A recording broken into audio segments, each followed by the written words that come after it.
Spirit shooting కి కొన్ని రోజుల క్రితం విరామాన్ని ప్రకటించిన దర్శకుడు సందీప్ రెడ్డి వంగ త్వరలోనే కొత్త షెడ్యూల్ ని మొదలు పెట్టబోతున్నారు. ఇక ఈ షెడ్యూల్ అంతా యాక్షనే అనే వార్త ప్రస్తుతం బాలీవుడ్ మీడియాలో చర్చనీయాంశంగా మారింది. కేవలం యాక్షన్ ఎపిసోడ్స్ కోసం ఒక షెడ్యూల్. 2 నెలల పాటు సాగే ఈ షెడ్యూల్లో ప్రభాస్, వివేక్ ఓబెరాయ్ మధ్య భారీ పోరాటాలు. ఈ వార్తను బట్టి స్పిరిట్ లో యాక్షన్ ఏ స్థాయిలో ఉంటుందో అర్థం చేసుకోవచ్చు.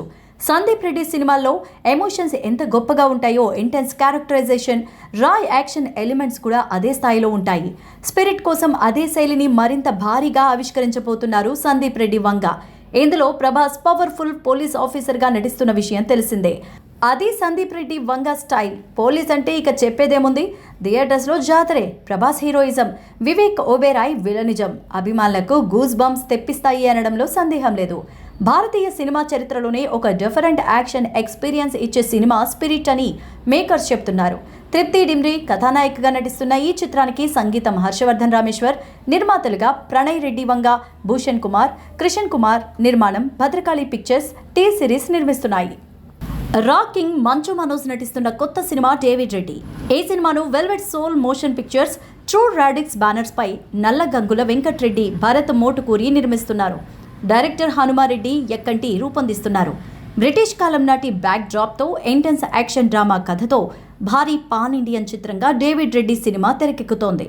తెలుగు, హిందీ, తమిళ, మలయాళ, కన్నడల్లో రూపొందుతున్న ఈ చిత్రం నుంచి క్రేజీ అప్డేట్ ఇచ్చారు మేకర్స్.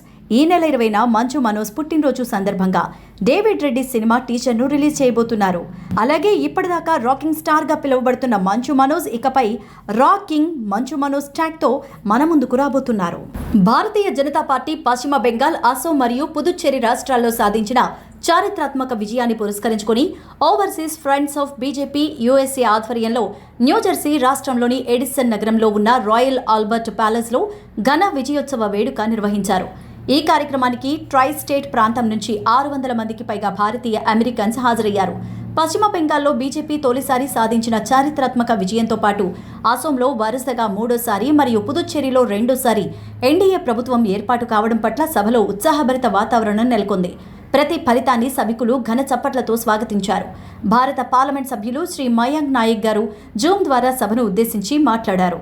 ప్రధానమంత్రి శ్రీ నరేంద్ర మోదీ, కేంద్ర హోంమంత్రి అమిత్ షా నాయకత్వంలో బీజేపీ ఎన్నో సంవత్సరాల పాటు కృషి చేసి ఈ విజయాన్ని సాధించిందంటూ పేర్కొన్నారు.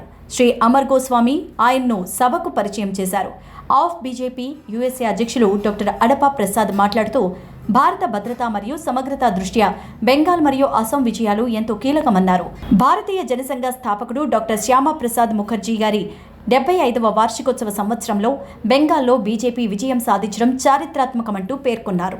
హైదరాబాద్కు సమీపంలోని చిలుకూరులో ఉన్న బాలాజీ టెంపుల్కి ప్రత్యేకత ఉంది. అదేంటంటే అక్కడికి వెళ్లి 108 సార్లు ప్రదక్షిణం చేస్తే ఖచ్చితంగా అమెరికా వీసా వస్తుందని చాలామంది భక్తులు నమ్ముతూ ఉంటారు. అందుకే ఆయన్ను అందరూ వీసా బాలాజీ అని పిలుస్తూ ఉంటారు. ఇది కేవలం నమ్మకమే కాదు, వేలు లక్షల మంది భక్తులకు నిజంగా జరిగింది కూడా. భారతీయులు ఎంతగానో నమ్మికొలిచే ఆ దేవదేవుడిపై అమెరికా సెనేటర్ చేసిన నోటి దురుసు వ్యాఖ్యలు హిందువులను ఆగ్రహానికి గురిచేశాయి. అమెరికాలోని మిస్సౌరీ సెనేటర్ ఎరిక్ ష్మిట్ భారతీయుల మీద, చిలుకూరు టెంపుల్ మీద వివాదాస్పద వ్యాఖ్యలు చేశారు. స్థానికులకు ఉద్యోగాలు రాకుండా H1B వీసాల మాటన అమెరికాలోని ఉద్యోగాలను భారతీయులు కొల్లగొడుతున్నారంటూ ఓ ట్వీట్ ద్వారా ఆరోపించారు. విదేశీ విద్యార్థుల్లో సగం మంది భారతీయులేనని, వారు అమెరికన్ పన్ను చెల్లింపుదారుల నిధులతో రాయితీ వర్క్ పర్మిట్స్ను పొందుతున్నారంటూ ఆరోపించారు. స్థానిక వేతన వ్యవస్థను ఒత్తిడికి గురిచేస్తూ అంతర్జాతీయ కార్టెల్ను ఈ వీసా సృష్టిస్తోందని, అమెరికా ఉద్యోగులను తొలగిస్తోందంటూ ఆరోపించారు. H1B, L1, F1, OPT అమెరికాలను నిర్వీర్యం చేస్తున్నాయంటూ విమర్శించారు. ఈ సందర్భంగా ఎరిక్ ష్మిట్ భారతీయులపై, ముఖ్యంగా హైదరాబాదీయులపై అక్కసు వెళ్లగక్కారు. తన ట్వీట్లో చిలుకూరు బాలాజీ వెంకటేశ్వర స్వామి ఆలయాన్ని ప్రస్తావించడం విశేషం. ఈ వీసా కార్టెల్కు ఒక వీసాల దేవాలయం ఉంది. వేల మంది ఈ ఆలయం చుట్టూ తిరుగుతూ ఉంటారు. అమెరికా వర్క్ వీసాలు లభించేలా పాస్పోర్ట్లకు ఆశీర్వాదం తీసుకుంటూ ఉంటారు అని ష్మిట్ వ్యాఖ్యానించారు. చిలుకూరు బాలాజీ ఆలయం చిత్రాన్ని తన పోస్టులో ఉంచారు. ఇదే వీసాల దేవాలయమని, భారతీయులతో పాటు వీసా కార్డుల అమెరికా వీసాల కోసం ఇక్కడ పూజలు చేస్తుంటారని కూడా పేర్కొన్నారు.